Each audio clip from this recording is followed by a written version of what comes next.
አቢ ብሎ የማያውቁ ድግስ ሲኖር አጨብጫቢዎች፣ ገንዘብ ያለውስ ነገር ሲኖር ከፊት የሚሰለፉ ጉዶችን ማራገፍ አለ። እስከ መቼ ነው የሚሸከሙ?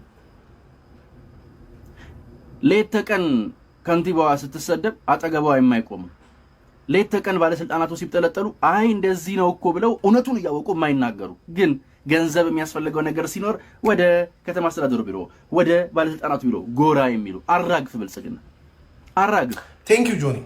ይሄ ነው ሌላው ችግር። ከመረቁ አልጉልኝ ከስጋው ጾመኛ ነኝ።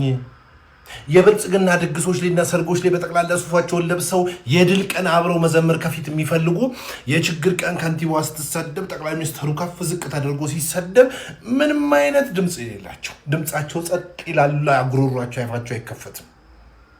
የድግሱ ቀንና ብር የሚገኝበት ነገር ላይ ከፊት ወንበር ላይ ሱፋቸውን እንዲግጥም አድርገው አቤት ሞራል አቤት ሞራል ሞራላቸው ያስቀኛል።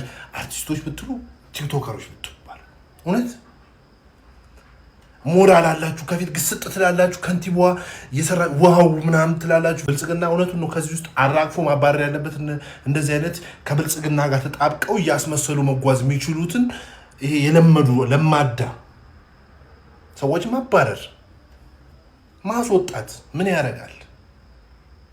በክፉ ቀን የሌሉ በሰርጉ ቀንና በድግሱ ቀን ግን ድንኳን ሰባሪ ናቸው። ከፊት ናቸው ሱፍ እየተጋፉ የሚገቡት።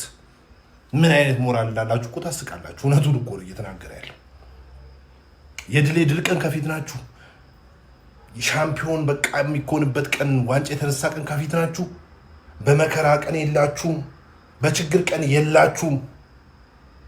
በከባድ ቀኖች ውስጥ የላችሁም። ከንቲባ በምትሰደብ ቀን የላችሁም። ጠቅላይ ሚኒስትሩ በሚሰደብ ቀን የላችሁም።